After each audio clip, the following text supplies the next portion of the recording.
You're listening to the Tony Kinnett Cast on 93 WYPC. WCYTV Here on the Daily Signal.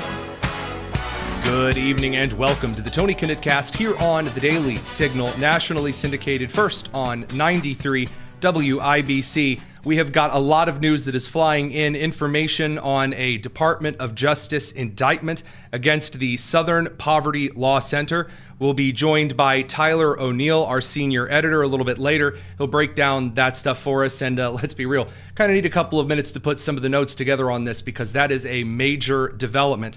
Speaking of major developments, well, the President of the United States is extending the Iran ceasefire, sort of. When I say sort of, I mean the President of the United States put out a statement, and a lot of people are saying this is Trump tacoing out. He's chickening out, he's not moving forward with his announcement. Well, this comes after the Iranians said they weren't sending anyone to the ceasefire talks. And then another group of Iranians said, wait a minute, we are sending someone to the ceasefire talks. And so Secretary of State Marco Rubio and Vice President J.D. Vance and Secretary of War Pete Hegseth and presumably the President of the United States, Donald Trump, looked at each other in the Oval Office this afternoon, and Trump said, that sounds kind of weird if we're sending you all the way over to Islamabad, J.D. Seems kind of weird if we don't even know who's gonna meet you there. Could be Rosie O'Donnell, could be the Ayatollah, could be the Foreign Minister Supreme. And so the statement from the president this afternoon came, quote, based on the fact that the government of Iran is seriously fractured, not unexpectedly so, and upon the request of Field Marshal Asim Munir and Prime Minister Shehbaz Sharif of Pakistan, we have been asked to hold our attack on the country of Iran until such a time as their leaders and representatives can come up with a unified proposal. Now that's a totally different thing than kind of what was initially reported by outside groups. So we're going to get to what the Iranian media reported. I'm not joking. 5 different media outlets from state affiliate television. Rather strange, curious for sure. But the president continued, quote, I have therefore directed our military to continue the naval blockade and, in all other respects, remain ready and able, and will therefore extend the ceasefire until such time as their proposal is submitted and discussions are concluded one way or the other. President Donald J. Trump. So here's the too long, didn't read all of the president's response here. The request for a ceasefire came from Pakistan, which means it came from China. Essentially, you had the leaders going, please, oh, please don't bomb the living crap out of them again. Because this time, Trump said it's time for planes, trains, bridges, automobiles, power plants, Baskin-Robbins, all of it. And that's something that the President of the United States has been indicating for a while. The United States, right before the last ceasefire began, said, hey, you see this bridge? Well, it's not finished yet. But what if it was really not finished? What if, in fact, this bridge, instead of being in a couple of pieces, was in lots of pieces? And then there was some screaming and crying, and Iran said, okay, I'm sorry. Well, that was back when Iran had kind of a unified approach. I'm going to be as candid with you as I can here. It is very difficult to keep all of the various names of the Iranian regime in order in my head, much less on the notes in front of me. They're essentially a jumble of phlegm and consonants, and every time I go through the show with you, there's a different set of names, different foreign ministers, different parliament officials, different major generals and general majors that are out there doing their stuff. I mean, everyone except for Tim Walz in full combat dress in Italy appears on these news reports of who is supposedly speaking for the Iranian regime. So what about this? Why do we need a unified Iranian proposal? What's the point? Well, boys, girls, and squirrels, because a ceasefire from the United States is not a natural, wonderful, good thing that we're just seeking for the fun of it. There are some out there who think that the White House really desperately just wants a ceasefire because ceasefire sounds like a really good word. No. You may remember, in fact, I would encourage you to remember that the President of the United States made it quite clear, not too long ago, that at least as far as this administration was concerned, the ceasefire was for Iran's benefit if they were willing to give the United States some of the stuff that it wanted. For example, uranium dust, need a little bit more than pledge to wipe it up, that kind of thing. Also, the Strait of Hormuz being open and unmolested as the Iranians threw that kind of last gasp in, trying to throw a little RPG or 5 at every passing boat. Now, the Iranian media really doesn't know what to do with this because they want to make it seem as though the United States wants the ceasefire, but also the United States blockading the Strait of Hormuz is a violation of the ceasefire, but them blocking the Strait of Hormuz is not a violation of the ceasefire.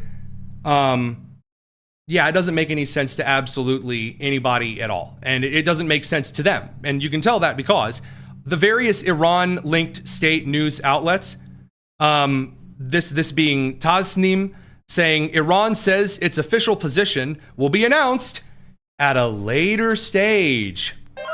Yeah, pretty cool stuff. Yeah. And then a totally different outlet said a couple of minutes later, quote, Iran does not recognize the extension of the ceasefire today announced by Trump.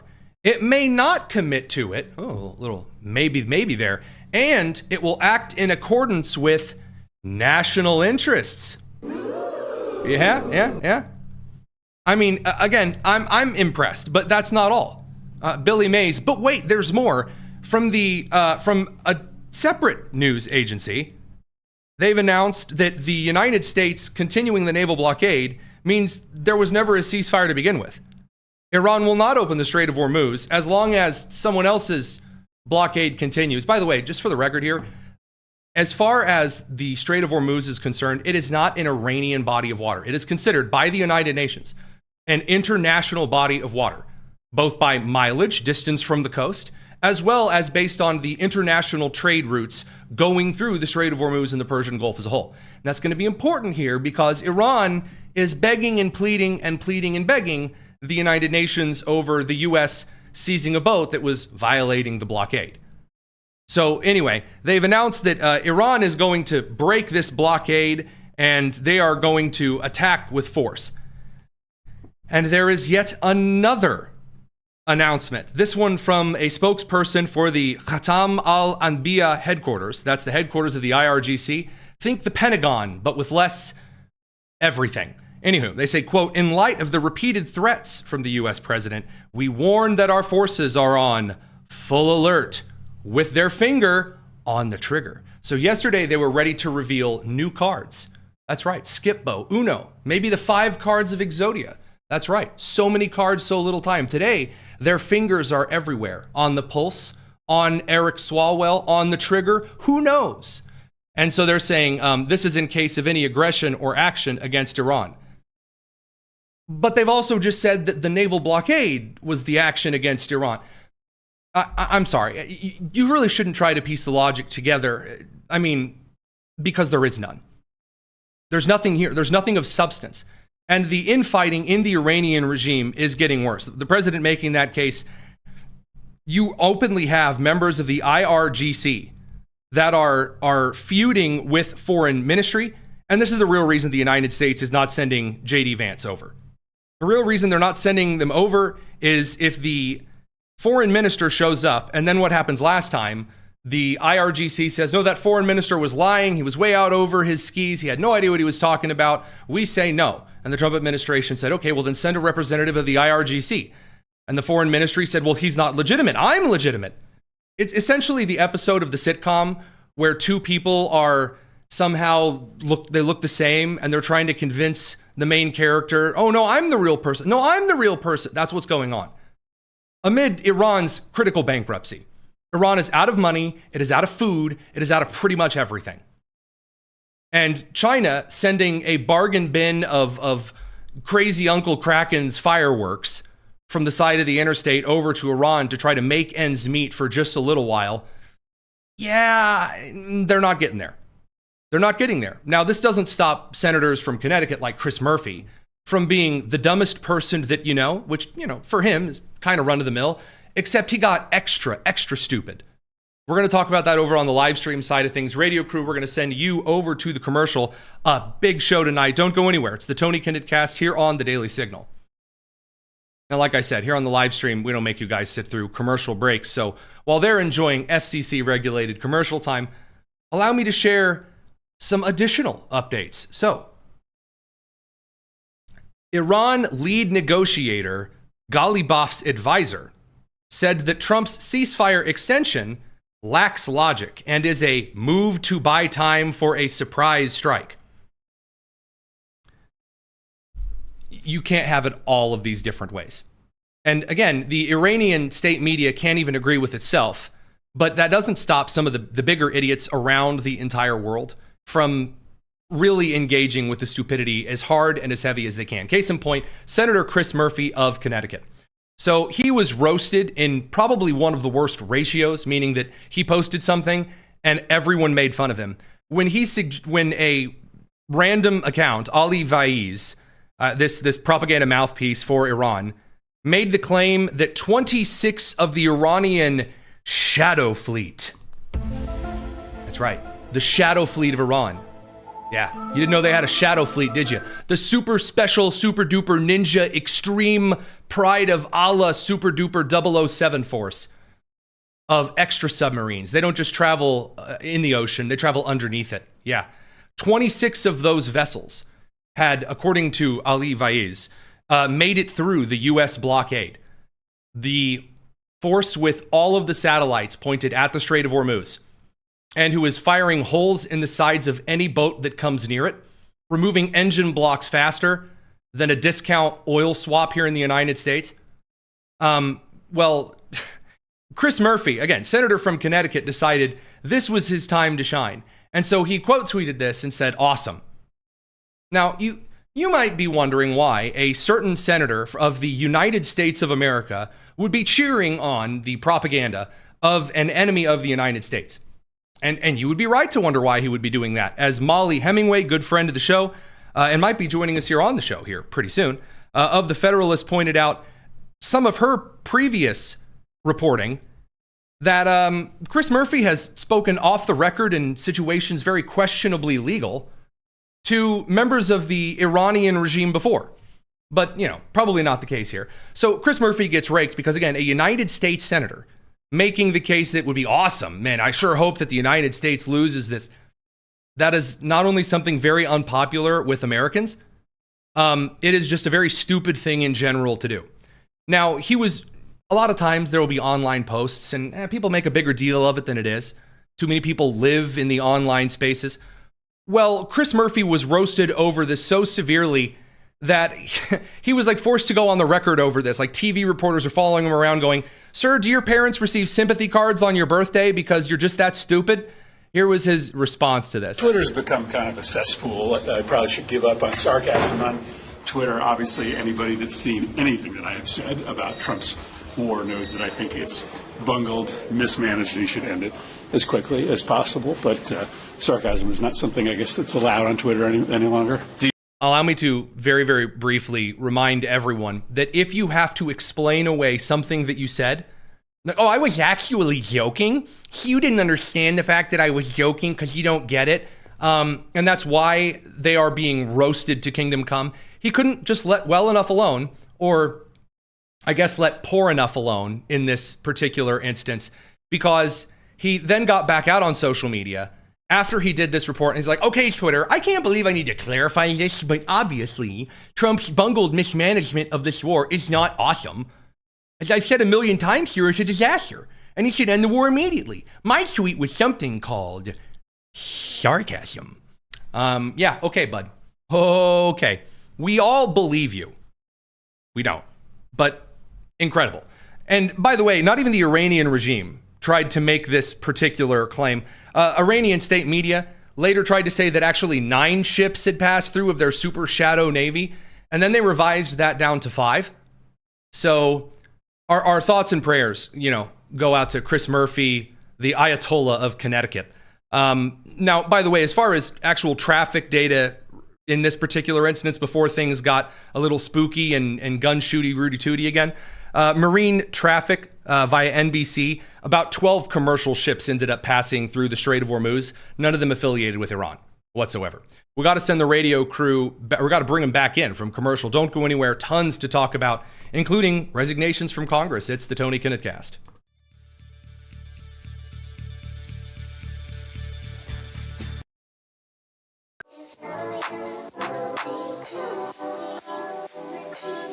The Tony Kinnett Cast on 93 WIBC.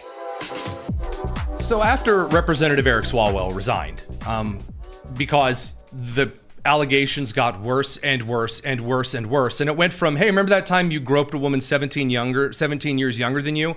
And as Ruben Gallego put it when he was sweating and shivering like a child brought in from the snow on Little House on the Prairie, he was saying, oh, he was just a flirt. Now it turns out that Swalwell may have done a little Bill Cosby date raping right after this. A very pleasant scandal for the House Democrats. Republicans said, hey, wait a minute. You have other individuals in your caucus who, going forward, we're happy to throw out. We threw out George Santos, the liar supreme from New York. Of course, also Tony Gonzalez down in Texas. As George Strait would put it, he's gone. Sorry, wrong country actor for that analogy, but not important. I'm gonna move on here.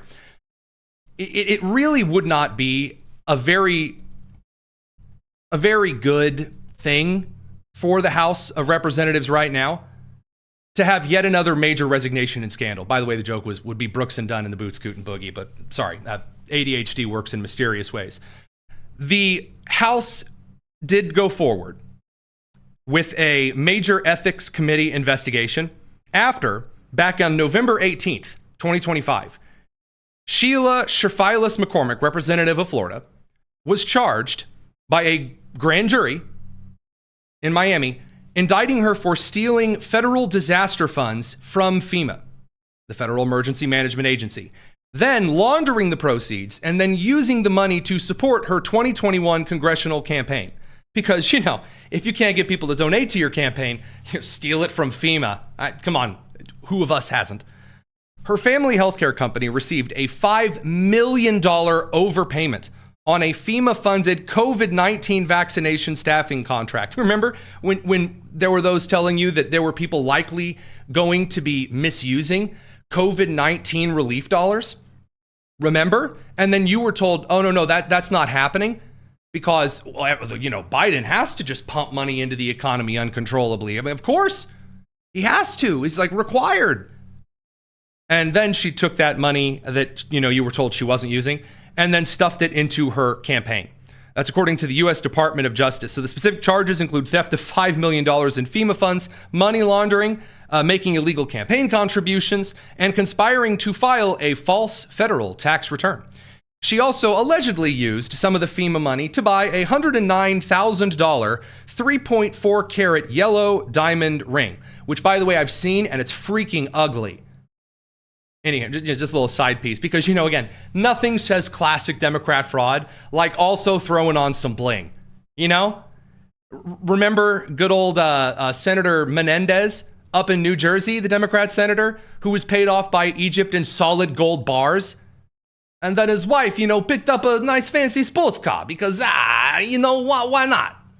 So beautiful, beautiful stuff indeed. She, by the way, would face up to 53 years in prison if convicted. And then, of course, her brother Edwin and two co-defendants. No, not her brother husband. That's a different squad member. Nadege LeBlanc and tax preparer David Spencer were also charged. Man, can't even find a guy to cook the books correctly. That trial is set to begin February 2027. But the charges came down in November. Now, did Hakeem Jeffries say, hey, maybe you should think about resigning in November? No, you were told that's a super political, evil, bad, super stinky, awful thing.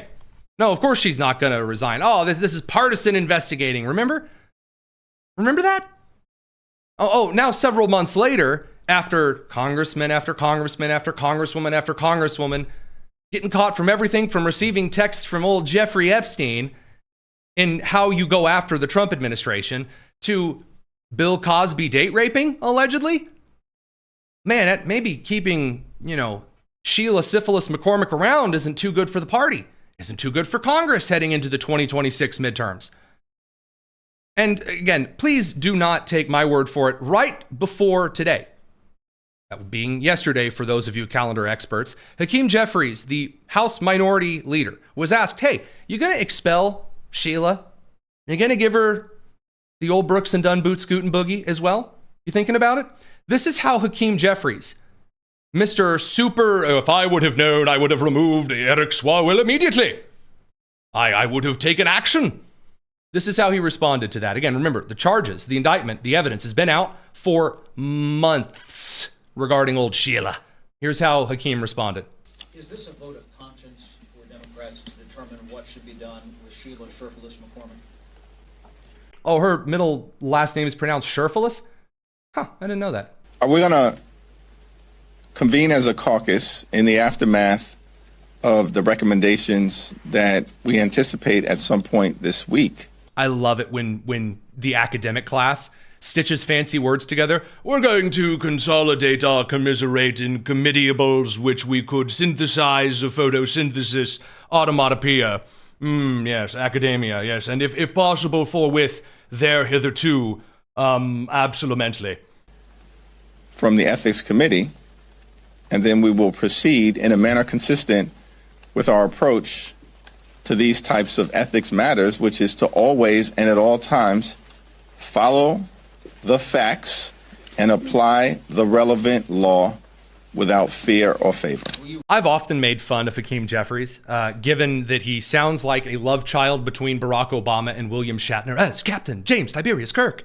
But in this instance, neither Obama or James Tiberius Kirk as William Shatner as, neither of them were that bad.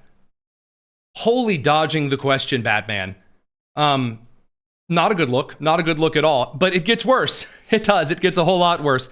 Because just minutes before the House Ethics Committee hearing this morning, in which they would bring her before the Ethics Committee and ask questions like, hey there, did you take a bunch of money from FEMA?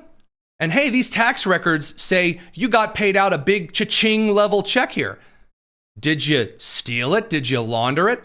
What did you do, Sheila? And, I mean, that would have been great TV. But the bipartisan committee, before we even got to the committee, she decided, nope, I'm out, because nothing says, hey, I'm innocent, like right before an ethics committee starting, Matt Gaetz, dropping out because this is a sham, and please don't ask that 17-year-old homeless girl on record whether I solicited her for sex to pay for her braces, Matt Gaetz. But the Democrats are just as good at this, so old Sheila, she resigns and releases this big, you can't fire me because I quit kind of statements. Now, I love these statements. I do. From the bottom of my cold, dead Hoosier heart. So she says, this was not a fair process. The Ethics Committee refused my new attorney's reasonable request for time to prepare my defense. By going forward with this process while a criminal indictment is pending, the committee prevented me from defending myself. Nope. No, they did not. See, the cool thing is you can actually go before the committee and defend yourself. It's real neat. You stand there and then you answer questions and then you defend yourself. It's pretty nifty. Kind of cool, huh? See, I don't need to go through all of these loops and hoops and jumping on, pleading the fifth, like Act Blue yesterday, or in old Sheila's case here, just like, throwing my toys out and saying, I'm not going to answer any questions. See, because, I don't commit federal fraud. It's kind of cool. Radio crew, I know you guys don't commit federal fraud either, so try not to resign from Congress. You take a bit of time here. You go to the commercial break. We're going to continue because it gets even worse on the live stream, youtube.com/Daily Signal. It's the Tony Kinnett Cast. We'll see you guys back in a few minutes. Now, never fear, boys and girls. Not only did she throw her toys down, the House Ethics Committee was not very kind. So the bipartisan House Ethics Committee found her guilty on 25 of 27 charges. Now, that was back on March 27th. So that's kind of a hearing at that point. They were going to bring her up again and say, hey, right before we do a little expulsion vote, right before we decide it's time, should you stay or should you go? That kind of a thing. Maybe, you come before us one final time and tell us who stole the cheese. And she wouldn't do it. She wouldn't do it. Now, again, when a bipartisan committee finds you guilty of the indictment, it really shouldn't have come this long, but she was part of that deal. Well, what deal was that a part of? Well, when Representative Corey Mills, also a Republican of Florida, you know, the guy who had a lot of issues, again, The Blaze has reported on this extensively, highly recommend their reporting. It just so happens that he also got married at the Al-Qaeda mosque and may have lied about his faith and military service and was never actually a sniper at all. Shout out to Tim Walz. Just a whole series of serious issues. So I've got a better suggestion for each of you out there, okay? Here's my suggestion. Don't do weird expulsion swaps or protection swaps. When you find them doing the stinky stuff, expel them from Congress. Now, it's easy. Now, there are some other individuals that also should be up for consideration in this. But, you know, are they going to get the boot? Maybe. This is where you would expect me to say probably not. There's a lot of momentum right now in the country to get rid of a lot of congressmen and women who suck. Because it turns out that the midterm, as I've been saying for months and months and months, somebody get the Tony Kennett was right jar, Americans are not going to come out for this midterm, which means anytime you have a Democrat that can give Democrat voters an excuse not to come out, or anytime you can get Republican voters an excuse not to come out and vote for Republican, it's like canceling plans. Americans love canceling plans. You tell Americans tomorrow they don't have to go to the DMV to get their license renewed. It's that cycle. You know, this year you can just renew online. They're absolutely going to take that opportunity. And so House leadership on both sides of the aisle does not want this right now. Well, you know, unfortunately, that's not all. Ilhan Omar is in a rather bad situation because her net worth skyrocketing is getting a lot more attention. And of course, you know, the immigration fraud of allegedly marrying her brother. We've already covered that information here on the show. Her net worth jumping to remarkable levels. And then, of course, suggesting it was an accounting error. You know, like how J.B. Pritzker said he made millions and millions of dollars because he had a couple of really lucky hands of blackjack, you know, like we all do. Well, the Lindell TV reporter who gets more in-the-face congressional interviews and statements than anybody else on Capitol Hill, really impressive. Here she was today being asked about this net worth thing. Doesn't come away looking good. Senator Gallego sweating and shivering kind of a thing. Congresswoman Omar, the last time I spoke to you, you said that I was stupid for asking you about your financial disclosure, but there's some discrepancies on there. Would you like to explain that? How did you make such a big mistake on it? Absolutely, you're stupid for asking me anything. I am? Yes. Well, what about the American people who are wondering how you made such a big I have mistake? explained to the American people. What's the explanation? I have given them the explanation. Do you want to tell our viewers? Because I don't want to tell you jack shit. How about that? Okay. You have a good day. Thank you. You go, girl. I don't want to tell you, Jack. I'm so brave and stunning. I gave an explanation. What's the explanation? Well, I'm not talking to you. I'm gonna go home and hang out with my husband. Excellent. That looks great heading into midterms. We got to swing back, pick up the radio crew from commercial. Then we're going to talk about the other side of the Senate. Don't go anywhere. Tony Kennett Cast here on The Daily Signal.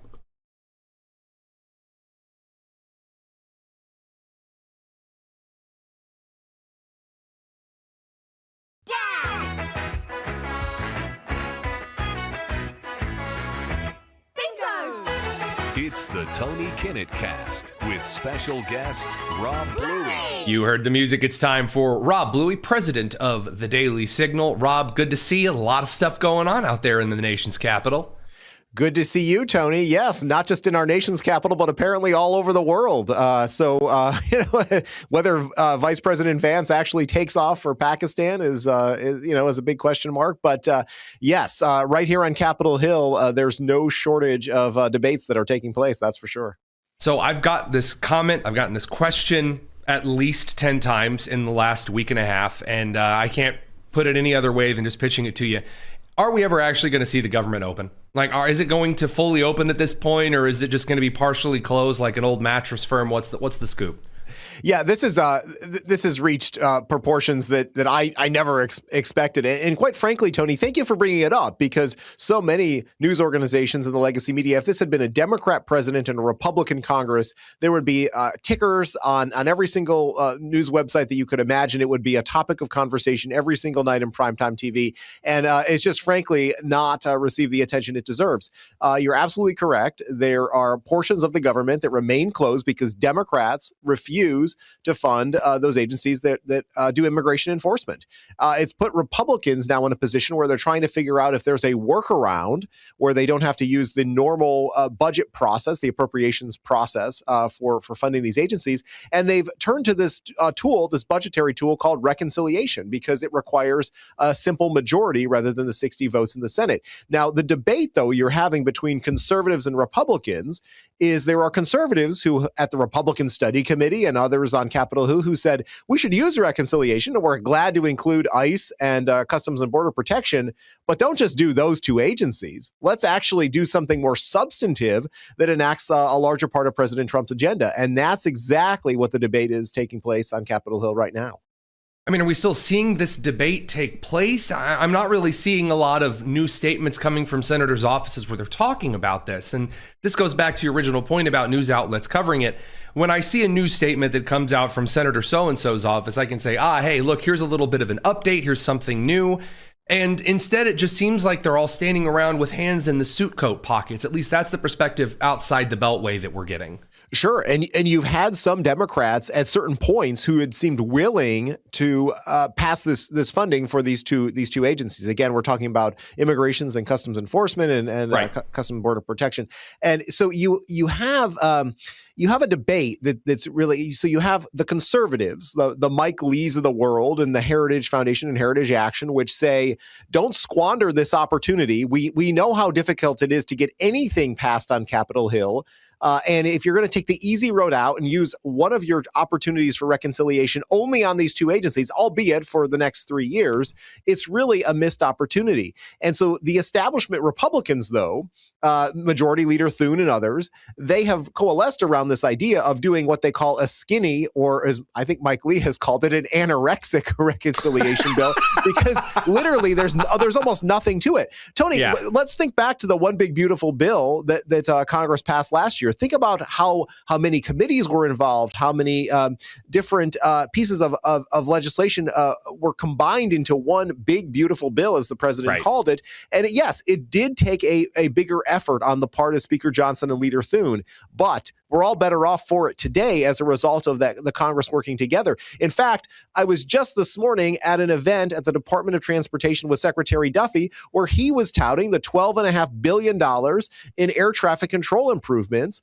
that were included in that bill. Now, if you just do the ICE and CBP funding, you're not going to have an opportunity for President Trump to really tout all the other wins that he would like to have. And Tony, let's also remember one final thing.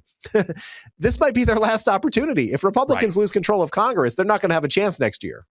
This is one of the things that I wanted to ask you today. Just in general, there seem to be a lot of individual departments in the administration that are trying to do different things. You have the Department of Justice and the USDA looking at, some of the meatpacking facility stuff. You have the Department of Transportation completely retrofitting, trying to revamp how we do our air traffic control, an upgrade that is decades in the making. Then, of course, we have the FBI looking at those who are trying to escape to other countries after participating in foreign influence and terrorism plots here in the United States. All of these departments are doing all of these different things, but I'm not really seeing it communicated to the American people.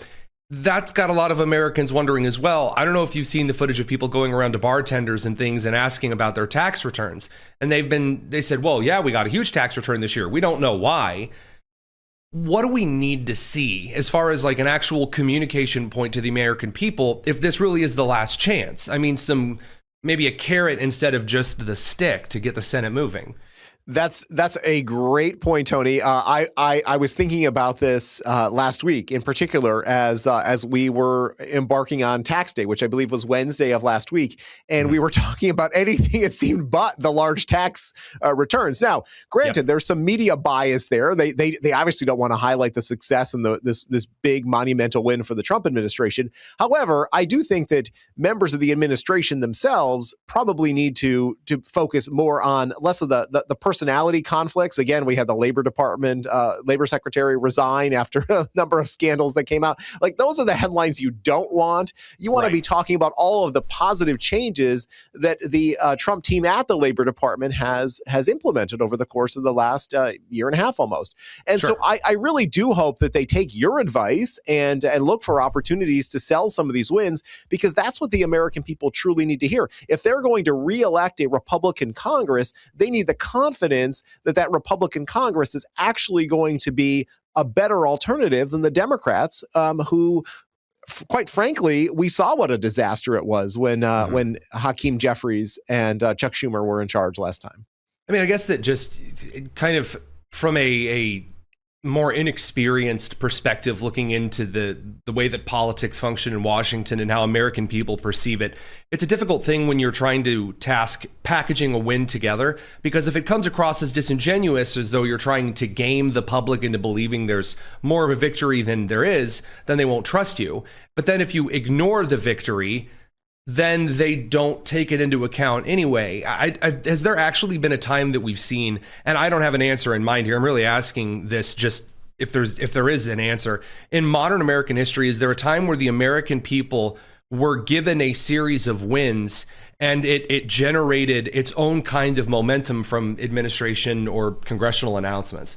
You know, I'd have to go back and do a closer study of history. The one immediate thing that comes to mind, and I'm putting this in the context of a midterm election year, because obviously very, very important. Yes. So I mean, if you think back to 2002, Republicans should have historically lost, and they were able to make some gains. Now, we were in a completely different country at that point, it seems, and it was obviously in the aftermath of 9/11. The country was a lot more unified behind George W. Bush. But if you look at what happened to Bush in 2006, that's when Democrats took control of the House and the Senate. If you look at what happened to Barack Obama in 2010, you can go down the list.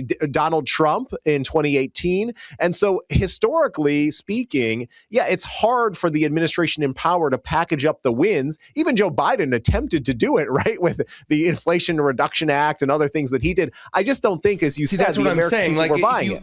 Trying to I mean, that's the kicker, right? Because you don't want to be Biden over packaging, you know, like where, I mean, do you remember being a kid and thinking there was some kind of a dessert or some kind of a treat that just looked incredible? The packaging, the marketing was amazing, and you got it and it just tasted like garbage.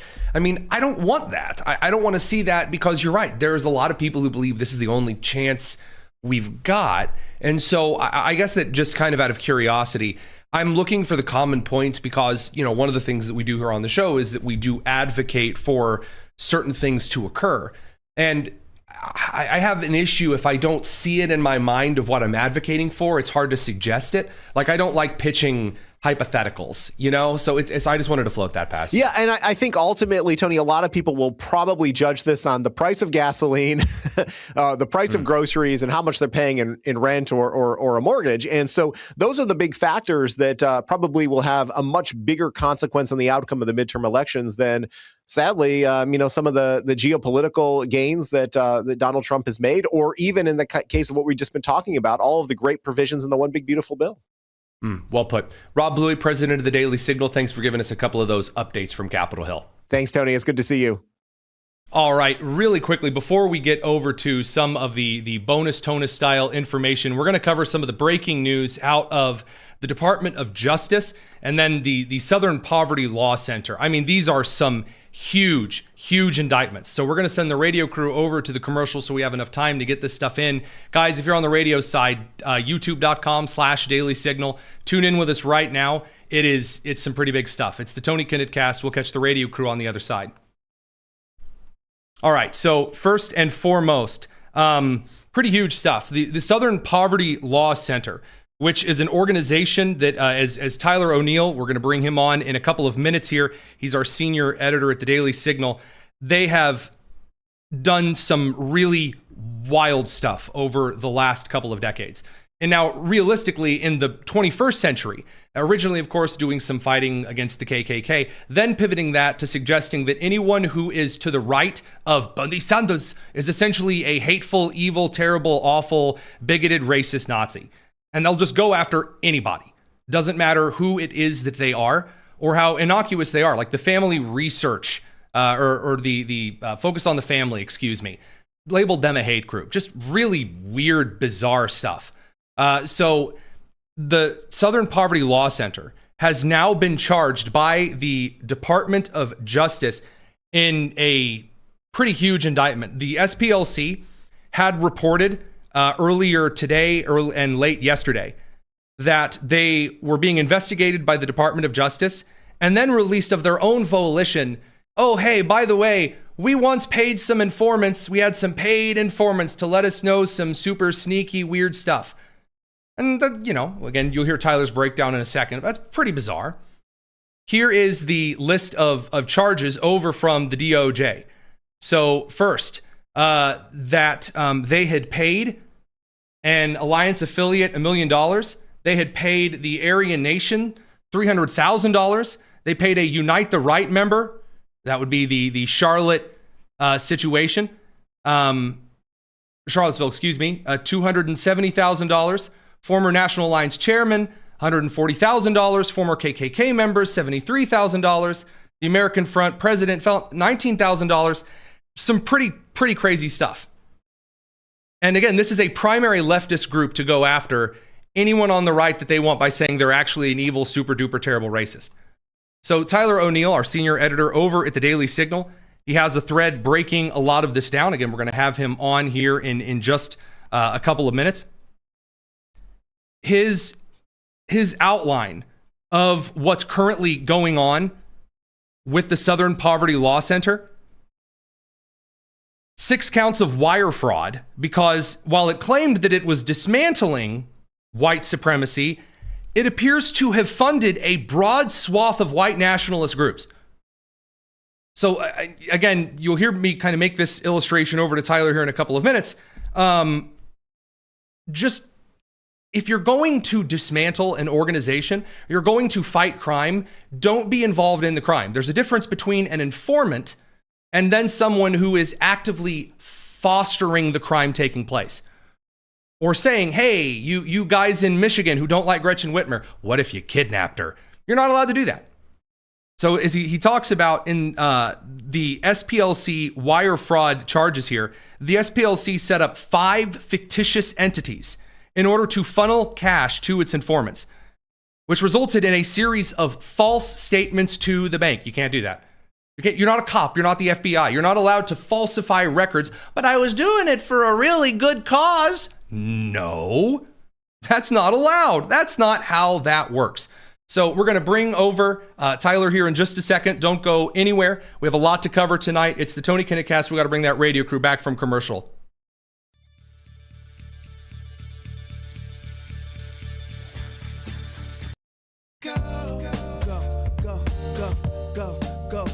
This is the Tony Kinnett Cast on 93 WIBC. We go over to Tyler O'Neill, my colleague at the Daily Signal, writer extraordinaire, and the investigative prowess behind The Woktopus. Great book, highly recommend it, not just because it's well written, but because the Southern Poverty Law Center is once again in the news. Tyler, break this down for us. What in the world is all this paid informant stuff? Yeah, thanks for asking me, Tony, and thanks again for having me. So I think the big issue here, what's fascinating, we only know about this from the SPLC's perspective. So it seems like the gears are moving in the Justice Department, and the SPLC comes out and is doing damage control. How are they doing damage control? By not only saying that the Justice Department is investigating them in a criminal investigation, right, also by suddenly revealing that they have paid informants. Now, this, I think we should unpack this a little bit, because the SPLC has long monitored, real violent extremist groups like the KKK. They had their offices firebombed in 1984, or 1983. So this is, it stands to reason that they were actually facing violent threats. But color me skeptical as to whether, if they had this paid informant program all the way back in the 80s, whether they'd now be facing charges about it in a criminal investigation from the DOJ right now. I think this is probably involving more in something that has come more recently, and they're reaching back into the 80s to try to make it seem as though this is an old program, nothing to see here. This is from the civil rights era, when in reality, these are activities that they've been engaging in more recent years. I mean, is there possibly some kind of a situation in which they could be involved in the same kind of things that the FBI team in Michigan was involved in? And for example, suggesting that the group kidnap Gretchen Whitmer, that idea coming from the feds, is the reason that all of those guys a part of that plot ended up getting off the hook here. Is there a situation we could see where the SPLC's paid informants were suggesting some of the things to these groups that the SPLC would then later report on? That is an excellent question. Many of us have long highlighted how it seems like the SPLC benefits from whenever somebody on the far right is engaged in something truly horrible, the SPLC will report on it and say, oh, this is big and bad and we're fighting this, therefore send us more money.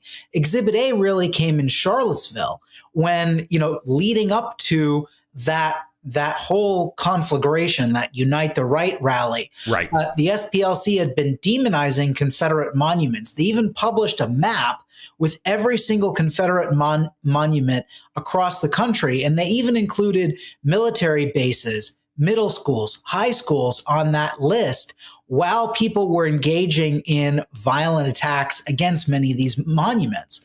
So that was a very shocking development. And they were leading, that's almost like a dog whistle to these people on the white nationalist fringe who are saying, oh, the SPLC is coming after us.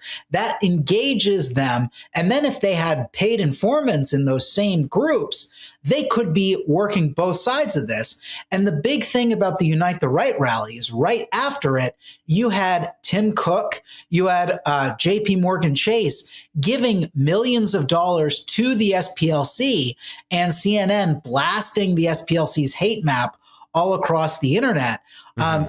So clearly the whole Charlottesville incident helped the SPLC. And there's a lot of questions in my mind as to whether they might have helped that incident become what it was. I mean, it's really, really interesting, not to mention the fact they've also got a couple of defamation lawsuits. The Southern Poverty Law Center is really in the thick of a lot of mud puddles of their own making. Tell us a little bit about this defamation lawsuit. Yeah. So right now, just recently, last week, a defamation lawsuit was appealed. So this is what I think is one of the strongest cases. For those who don't know, if you grew up on a rock, the SPLC, their stock in trade is that they sued the Klan into bankruptcy back in the 1980s. Right. And they took that reputation and they weaponized it against conservatives. So now they have a hate map where they list Alliance Defending Freedom, the Family Research Council, Moms for Liberty, Turning Point USA, PragerU, pretty much almost if you have any name in the conservative movement, you're going to be on this map if you aren't already. And so the SPLC uses the map to demonize and stigmatize conservatives. And this actually led to a terrorist attack in 2012. But in this particular case, there was a nonprofit called the Dustin Inman Society. In 2011, the SPLC said, this is not a hate group. And then in 2018, they suddenly reversed course and said, this is a hate group. So this is one of the clear instances where we have the SPLC, by its own admission, having reason to doubt the veracity of its claim that an organization is a hate group. And really just to highlight the issue here, this group, Dustin Inman Society, has legal immigrants on its board. The SPLC calls it an anti-immigrant hate group and says that it focuses on vilifying all immigrants, even though it has legal immigrants on the board and the founder, his sister is a legal immigrant. I mean, you can't make this up how extreme it is. But this is just one more example of how the SPLC weaponizes its history to demonize conservatives. It's the main thing I wrote the book about. And now we have a Justice Department investigation into their corrupt practices. So we will have to see where that goes. But I'm very glad they're finally getting the scrutiny they deserve. Absolutely. Tyler O'Neill, senior editor over at the Daily Signal. Thanks for giving us a couple of minutes here, and we'll keep on checking out some of the reports that you're updating us with on this. Thanks, Tony. Now, let's dig into some of those indictments again. According to Tyler O'Neill, as these counts come down, and then we're going to get over to Kash Patel's response, the list of informants is, guys, it's just bizarre. The full indictment is pretty crazy. Counts 1 through 6, though: wire fraud, in which they set up fictitious entities, 5 of them, to funnel cash to their informants. That's illegal. Counts 7 through 10: false statements to the bank.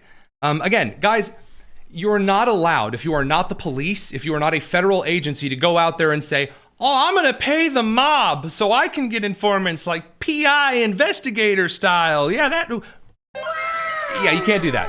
You can't do that. Nope. Not allowed. Very, very illegal. Not something that is okay. And then that, count 7 through 10, false statements to the bank. Count 11, conspiracy to conceal money laundering.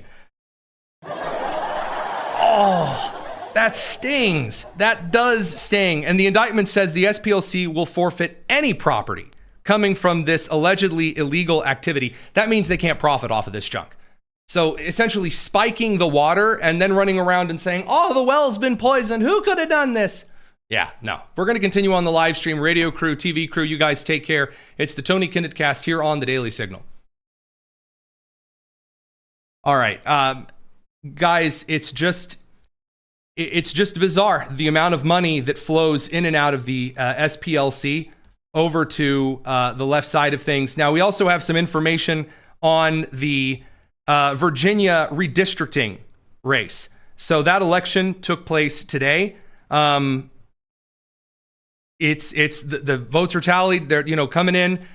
It is not going Abigail Spanberger and the Democrats' way at this point in time. And there's a couple of reasons why.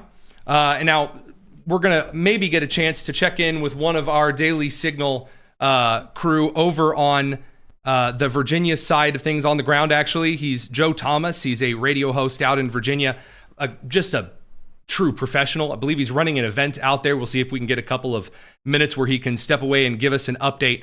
But regarding the situation in Virginia right now, already it was an unpopular measure among Virginians. Independents, Republicans, even some Democrats. The idea was that they were going to turn the western half of the state into one huge Republican voting district, just one huge Republican district. And then they were going to cram down all of these teeny tiny little, just tons of Democrat districts. And it's a little weird because when you're looking at Republican states doing a lot of gerrymandering, which, by the way, is a constitutional process, I'm not claiming it's illegal. It is supposed to be a very political process.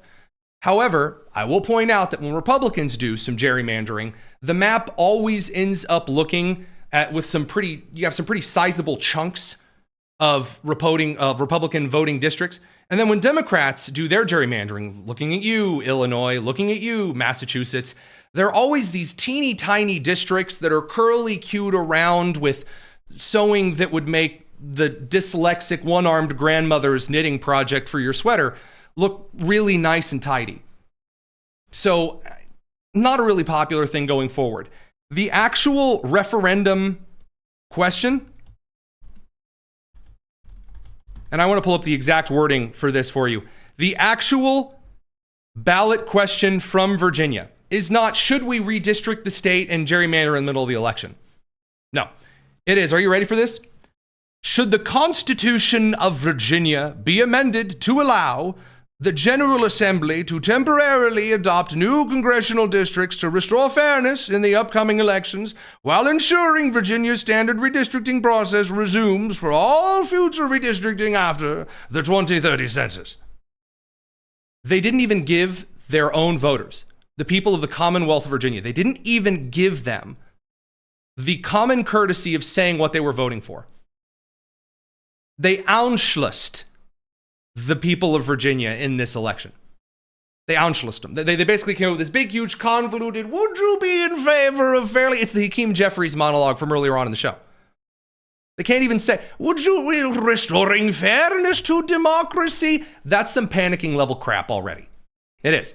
Now, what we have right now from the decision desk headquarters, giving some of the details, the information, it does appear that a lot of the more liberal areas, like Loudoun County, Prince William, Virginia Beach, Chesterfield, Arlington, Norfolk, they've already reported their ballots. So Loudoun is 95% in. Prince William, 95% in. And the margin is yes by 22 points. Prince William, yes by 26 points. Virginia Beach is 63% in, yes by 1.8 points. Chesterfield, yes by 0.6 points. 59% of that vote is in. In Norfolk, 95% of the vote is in. In Arlington, 88% of the vote is in. In Arlington, it's 61 points, yes. In Norfolk, 43 points, yes. So it's, you'd think it would be pretty close.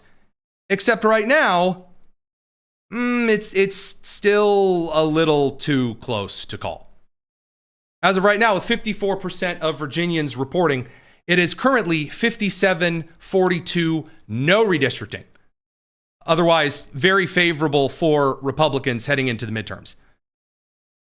So, you know, we're gonna take a second here. We're gonna wait. We're gonna make sure that we have all of the data going in regarding this redistricting election. Looking at another kind of live results ballot casting in here. Yes, right now, according to PBS records, not right now, with 58% of the votes counted, according to the Associated Press numbers, 950,211 votes no Democrat gerrymandering, and 857,605 votes for yes. So right now it's 52.6 to 47.4. Again, a lot of the heavy liberal areas have already reported in.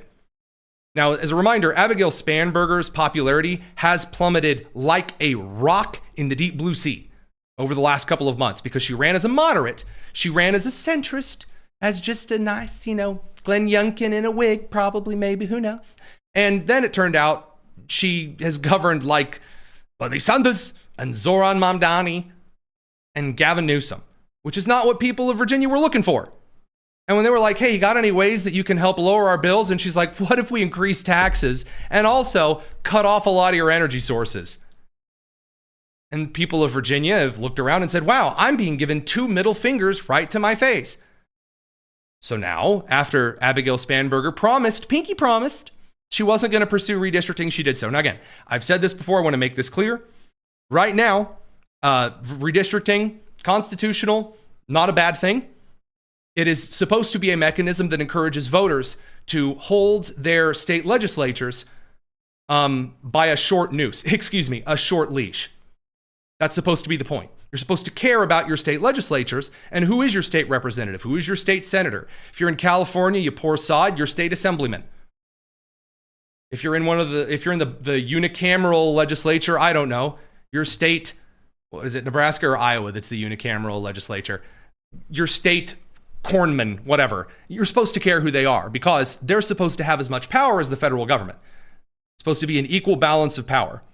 Now, there is a little bit more news that we do need to report in. We'll try to bring you some information as we get through some of this information. There's some Fairfax County questions that we're looking at as well. Just kind of trying to keep an eye on the whole election. Looks like it's going to be a close one, but so far not going in the Democrats' direction. I'm sure that Maricopa County in Arizona is already voting for Virginia to redistrict. By the way, so far, voter turnout in rural Virginia, in the rural Virginian counties, is outperforming turnout for the 2024 presidential elections. Now, this is from CNN responding right now. Nebraska, thanks, producer Daniel. Also, Guam and the Virgin Islands also have unicameral legislatures. Well, I don't care. They don't count. Oh, the state of Minnesota? I thought the state of Minnesota had a bicameral. Well, Either way, boys, girls, and squirrels, we're going to be keeping an eye on this particular story. There's a couple of other things that I do want to cover, but I want to get a chance here if I can get the clip loaded over into the show. I want to show you CNN apparently having a really rough time over rural Virginians pouring out not to be lumped into one massive voting district. Again, some could have perhaps seen this coming, but here you go. Great results pouring in real time from Virginia. The pivotal vote could give Democrats an edge in the midterms, right? This is about a redistricting effort. It is a dramatic one, and still early. But look at these numbers here. You can see about 36% of the vote is coming in. So it's coming in pretty fast here. We're not able to call it yet. Right now. Man, I don't know why the clip has decided to pick it up into hyper hamster mode, but still. Not a good look. Not a good look for the left trying to make their pitches for the midterms. It's all about turnout. It really is. Yeah, Minnesota's bicameral. I thought so. Thanks, Daniel. Checking in on some of that stuff here and there. Again, we'll have to see how this goes. I'm not trying to get ahead of anybody here. I'm just making the point so far. I don't want to, get out here. 64% of the vote counted in right now, according to Decision Desk, and it's 52.2% no to 47.8% yes. It's going to be a real squeaker. So we'll come back to that in a minute. We're going to dive into a little bit more on the news side, because over on the House, again, if we're trying to get people out and excited for midterms, the Democrats are going in the most, as the poet said, back-assward way of doing so. This would be Pramila Jayapal talking about Cuba today, saying that, hey, well, the United States really is losing to Cuba on healthcare, which is not a pitch that you should be making in the midterm year, but I worked on global health for 10 years before coming to Congress, so it's an area that I'm very interested in. Cuba has a remarkable public health system, lowest infant mortality, maternal mortality, sort of the opposite of what the United States has. I worked on global health for 10 years. Forget all of the Cuban whistleblowers that allege the government of Cuba is lying about its medical numbers, because, communist regimes do that. As John Ashbrook over at the excellent Ruthless podcast pointed out, he said, Cuba's healthcare, really great, quote, which is why Cubans hand paddle 90 miles on styrofoam to reach Florida. The Cuban healthcare is just so great, so amazing. That's why people are desperately trying to flee. Very, very acute take by John Ashbrook over at Ruthless.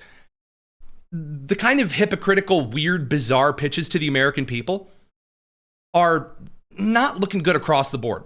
AOC and Ayanna Pressley. So you may remember AOC, the bartender who became a congresswoman, who thinks there's two branches of governments, thinks that you can drink air, that particular, thinks that Deloitte, the accounting firm, who probably should have been the one, for the record, to do the SPLCs and, Sheila McCormick's taxes. Deloitte, she thinks that Deloitte is the chemical agency that leaked a ton of chemicals into Cleveland and set the river on fire. So again, AOC doing stellar over there. And then Ayanna Pressley, who is very, very mad and just the rage that seeps through on a daily basis is very Ayanna Pressley. Well, they had themselves a little announcement. They're doing a state of the movement. Ooh, and a fireside chat. Oh, exciting. There's just one problem, because if you want to go to this event, maybe you do, I don't know. Well, you do need to show government ID to get into the event. So you have to show government ID. So, coming to vote, no problem. Show up, no ID, no problem. Not an issue, probably racist. But you do need an ID to get in to hear Ayanna Pressley and Representative Alexandria Ocasio-Cortez. Guys, voters do notice this stuff. Now, as we talked about with Rob, Republicans don't really seem to be doing too much so far. But if you actually see the DOJ pointing out that the Southern Poverty Law Center is in some dire straits, well, that may not look too good for the left heading into the election. I believe Todd Blanche had a comment on this earlier today. Want to roll that one? According to the charges in the indictment, the SPLC is a nonprofit entity that purports to fight white supremacy and racial hatred by reporting on extremist groups and conducting research to inform law enforcement groups with the goal of dismantling these groups. As the indictment describes, the SPLC was not dismantling these groups.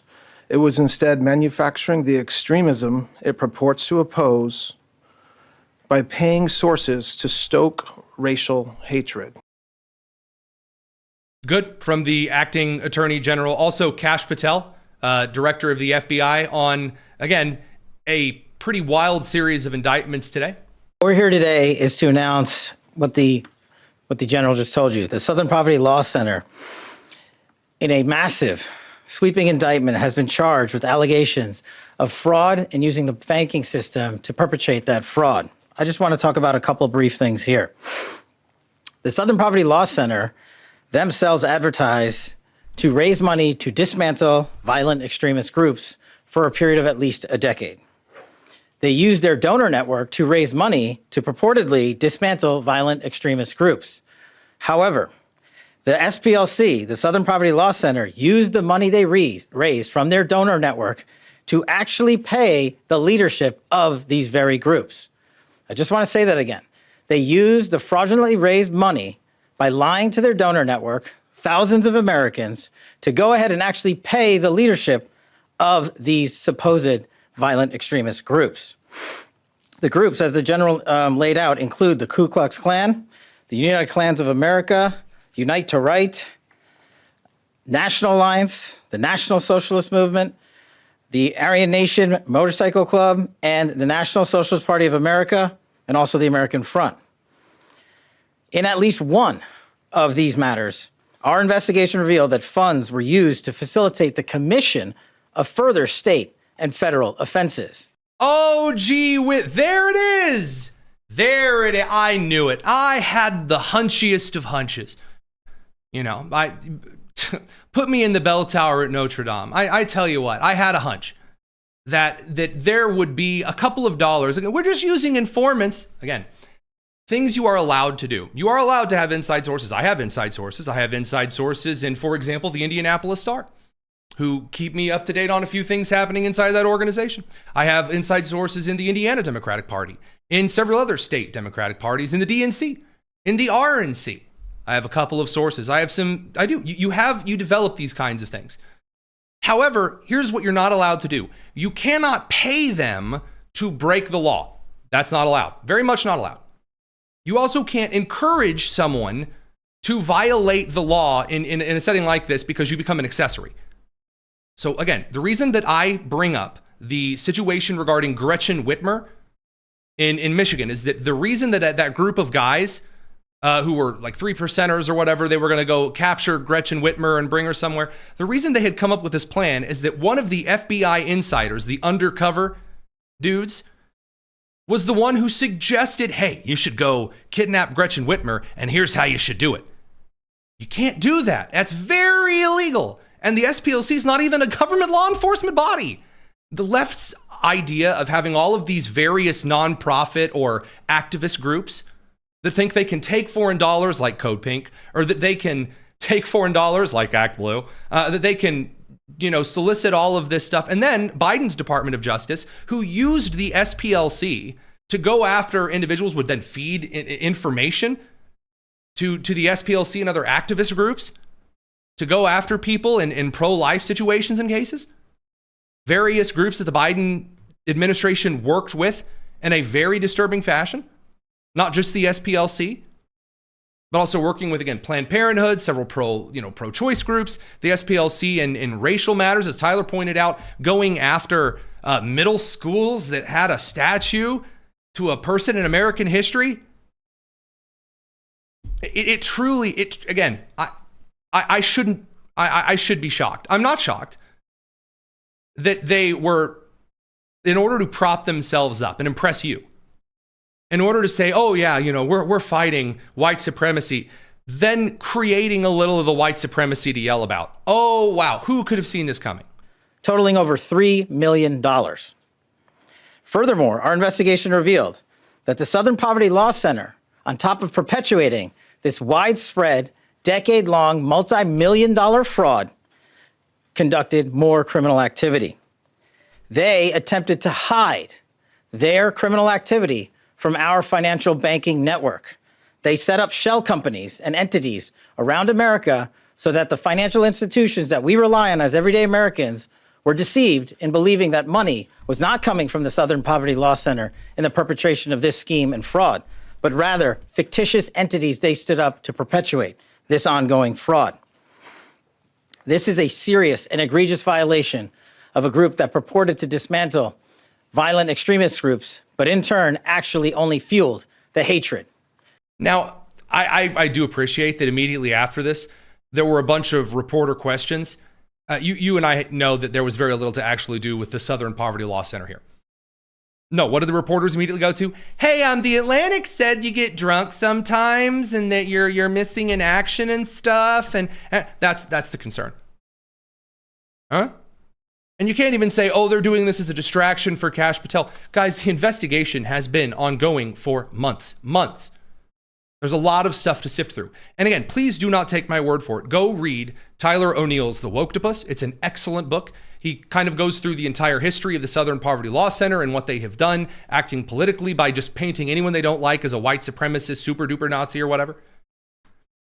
It's really, really good reporting. And again, it's a summit of history that shows individuals in the United States who do get these kind of fluffy benefits to just do whatever it is that they want and not pay the price for violating the law. I hope that kind of thing comes to an end. Is it going to come to an end? Well, your guess at this point is as good as mine. We're going to need to see who is indicted inside the SPLC and then kind of how that breaks down. Back to some of the news in Virginia, and then we might take a question or two of mail time here. So the gap is narrowing. Again, I don't believe right now we have Fairfax County reporting. That's a left-leaning stronghold there. It is currently 52.2 to 47.8. Producer Daniels reporting that gap is now 51.5 to 48.6. Still in favor of no. Now some of you may say, hey, wait a minute, 51.5 plus 48.6, that doesn't sound quite right. Fairfax is starting to come in at 20%. We don't quite know. Keep in mind some of these numbers are on the fluid side, and some of the polling websites, as they begin updating this information, they don't check some of the data that they're entering to some of those graphs, and things don't autocorrect. So we'll have to see if Fairfax is enough to tip things over in Spanberger and the Democrats' favors. It's really a catch-22 that doesn't benefit the Dems. It doesn't benefit the Dems. If the Democrats succeed here in gerrymandering the state of Virginia, or excuse me, the Commonwealth of Virginia, not like Texas, but like Massachusetts, like Illinois, that's really going to rile up some Republicans come election day. Now, again, there's still some court battles that'll have to come out. But if you get rural Republicans out there to vote, again, gerrymandering a district doesn't guarantee that you have it locked in. It's kind of something that doesn't quite fit a lot of people tell you once something is gerrymandered, it can never go the other way. There have been a lot of flip gerrymander districts. It wouldn't be a wise move. And then, of course, if the measure to the constitutional amendment, I despise constitutional referendums to the general population. I hate them. I think they are the most garbage way of having a state or Commonwealth constitution there is. I think it's dumb because the way that a question like that is posed to the voter is inherently political. We read, again, the way that it was written, should the Constitution of Virginia be amended to allow the General Assembly to restore fairness in the upcoming elections for democracy? That kind of crap. It's inherently political. And also, all of the campaigns essentially become vote yes, vote no on Prop 1, 2, 6, 8, 9. That's not how the constitutions were originally supposed to be set up. Because again, that's kind of mob rule. Your state legislature is supposed to do things. It's not just, your state is not just supposed to be something you kind of pay attention to sometimes so the federal government can end up doing most of the work. That's not the purpose of it. And there was a mail time question about that. I did hopefully want to address that just point blank. I hate constitutional referendums. I don't like them. I also don't like recall votes either, for that matter. I think maybe the state legislature should have a recall vote opportunity, maybe, depending on the situation. But the idea that you can just overturn anything you want at any time in a voting populace, well, then again, voting for members of your republic to represent you has no bearing. And I'm of no interest in making the American people lazier. I don't like that at all. Looking at one of the one of the questions here. Have I seen the plan from from some of our allies suggested that we run a pipeline under the sea from Alaska to Japan and South Korea? I have seen a little bit on this. I haven't had enough time to go through and see if I really like the plan or I don't like the plan, who's constructing it. This proposal of liquid natural gas, it would be about a 10-day trip. That pipeline, the LNG liquefaction plant newly built in Alaska, 67% of the vote is now in. Fairfax still at 20% in, 51.3 to 48.7 in Virginia. I'm all for additional pipelines. Again, right now it takes 30 days to get natural gas to Japan or to South Korea via the Gulf of America through the Panama Canal.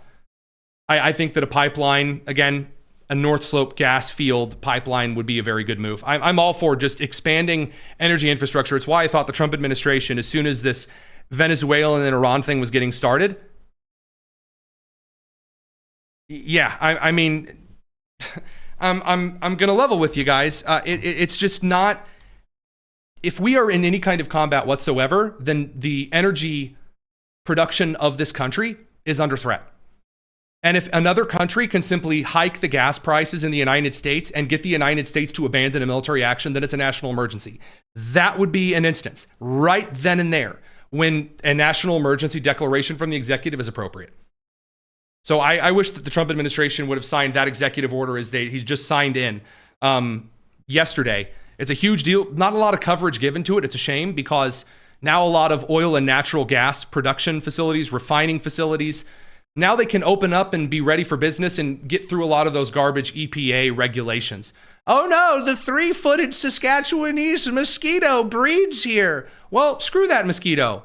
Put a natural gas plant there and shut up. So, also some news, the United States, that President Trump might be brokering a deal with Anthropic. We'll have to see how that goes as well. Again, I'm sorry, if you're looking for me to be the doom and gloomer on AI one way or the other, I'm just not. I'm just not. And so I know we've gotten a couple of questions on that in the last couple of days as well. Question from R. Waring: why doesn't President Trump go back and finish off the mass firings? Seems a good time to make a point if the Democrats don't want to come back. Well, he's kind of put in a bit of an issue there by John Thune.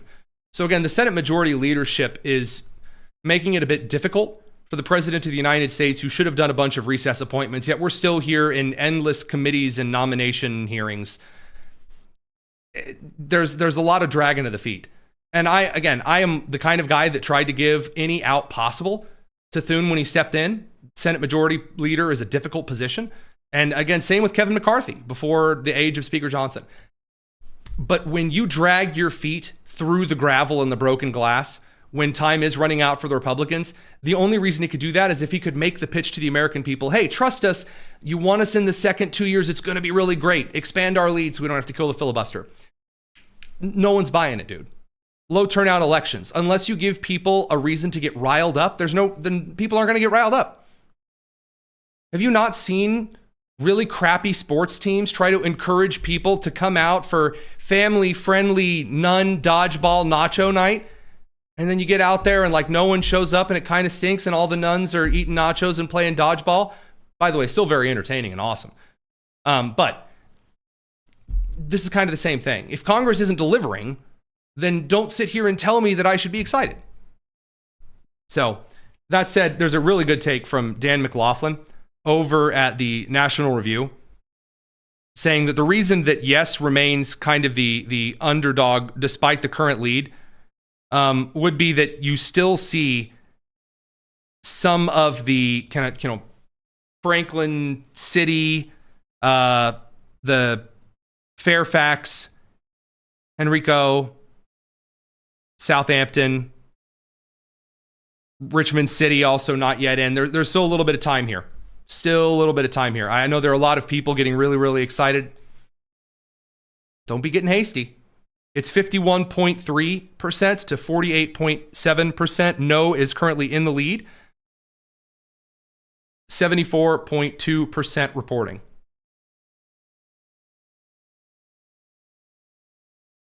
just interesting. I mean, I don't know if I have another way to describe it right now, but we are starting to get into flashpoint territory heading into this election. And if the rural voters are turning out by huge numbers, I also want to see what the urban environment is looking like. I mean, I'm seeing some interesting takes. Peter J. Hassan over at the Free Beacon, an excellent guy. Really appreciate his work. He points out that there is really egregious seeing that Virginia's wealthiest residents are straight up trying to steal voting power from the state's rural and working class voters. Well, again, yeah, a lot of people in Washington, D.C., especially in these federal agencies, do live in those small pockets. They want to do this, and then they want to turn around and make D.C. a state on top of it. It's so hilarious. It really is. It really is funny. Also, another comment that I wanted to throw out this evening, the Ilhan Omar argument that while her net worth was raised up to $30 million in assets, and then turning around and claiming that it was actually less than $100,000 in assets because of an accounting error, that is a wild downgrade. Someone asked me to kind of give a little more explanation there. Dude, from 30 million to 100,000 because of an accounting boo-boo? I don't know about that one, Chief. I don't know.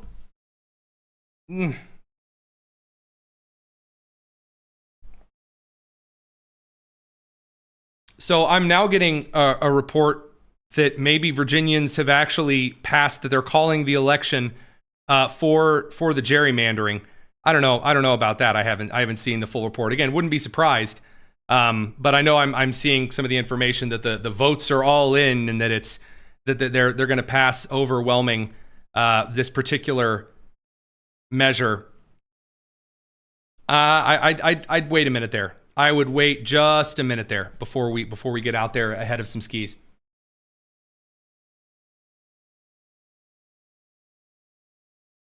Yeah, there are a couple of accounts on the social media side that some of us follow because they often do have a kind of a first look on things. I don't know. Well, the decision desk is projecting now, reportedly, that the amendment is going to pass. Again, I'm going to take a look here. I'm going to see exactly what it is that they're suggesting. If that's the case, that's certainly something.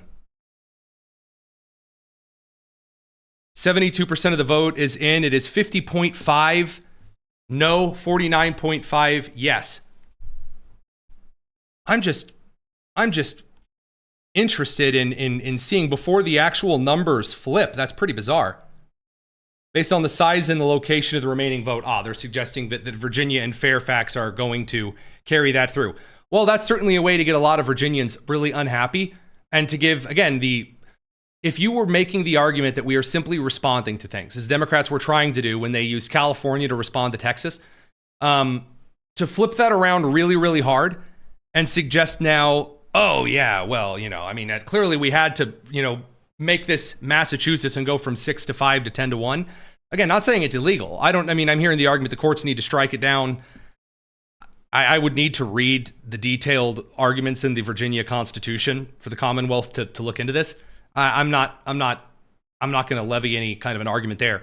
But do I think that this would be something where we start to get close enough to the election that really would start to rile up Virginia voters? Yeah, it might. It might. And digging people, again, the kind of gross optimism and the digging of the own graves category, a bizarre decision to make for sure. So the decision desk is calling it. I'm not seeing the Associated Press calling it yet. Again, we'll kind of keep an eye on this. What a wildly close election, though, for this. Both sides were running Obama campaign ads. Currently, with 73% of the votes counted, it is 50.5% at 1 million. 50.7% with 74% of the vote counted. 1,190,674 for the no, do not redistrict things, to the yes, 1.155 million. That's 49.3%. Again, the ballot question Should the Constitution of Virginia be amended to allow the General Assembly to temporarily adopt new congressional districts to restore fairness in the upcoming elections while ensuring Virginia's standard redistricting process resumes for all future redistricting after the 2030 census? That is such a bizarrely worded, deviously worded ballot question. Just tell people you want to redistrict temporarily and include a picture of the map. What's the problem with that? Be honest. I mean, you don't have to say, oh, well, you know, I mean, a very, very thin majority to take 90% of the seats, as Lee Wolf points out. It's close, definitely a lot closer. I want to see how the turnout looks like, what the turnout looks like for the Virginia cities, as opposed, like in percentages compared to 2024, as the Virginia suburbs and then the rural areas as opposed to 2024. Restore fairness is a biased statement, says Monnery One. Yeah, I mean, I don't like that. This is why I don't like constitutional amendments, no matter the state. I don't care. Republican, Democrat, I do not care. Because someone has to write the question. This is an argument that I used to get into a lot back when I was in public education, when I was the science coordinator for the district Indianapolis Public Schools. I argued every single question had some type of inherent bias in it. So saying that there are these questions that if you ask a kid, oh, well, hey, you know, a kid has 5 hockey pucks, and you take away 4, how many hockey pucks does he have? That's a racist question because black kids don't know what hockey is. All questions are inherently biased. I mean, that's really bizarre. But also, yeah, there are situations and cases, absolutely, in which you can totally alienate an individual based on how the question is asked. Now, we talked about this with Hakeem Jeffries responding to questions earlier. Asked about Sheila Cherfilus-McCormick. And I see the comment from Kane, rural voters being disenfranchised.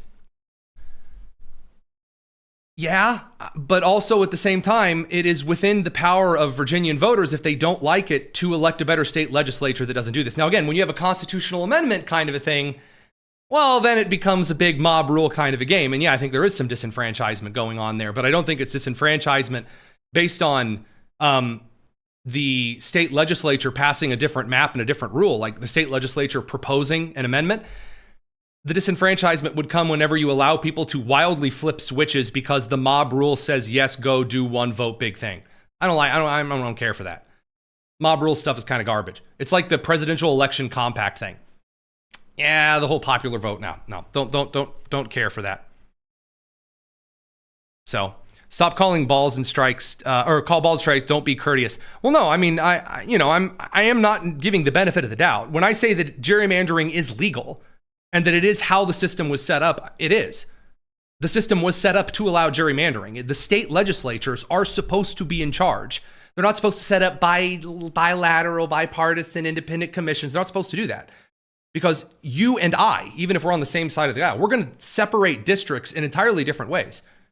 I talked about this in a debate on NTD today with Mike Leon over on the other side of the aisle and things, is that what I believe you should separate a district line on: socioeconomic status, political affiliation, religion, gross and net income, tax brackets. That's different from socioeconomics because that would be the anthropological relationship between the economics and family status, the type of industry that you're looking at, how the roads are mapped out. 20 miles out from the city of DFW, of Dallas-Fort Worth, is totally different than 20 miles outside the city of Philadelphia. So districting things, it's a hugely different procedure. It's going to be political. And the reason it's political like that is because you're supposed to care. The way that things were set up, your state legislature elected your senators to the federal government. So that was a direct involvement between your state legislature and Congress on the state side.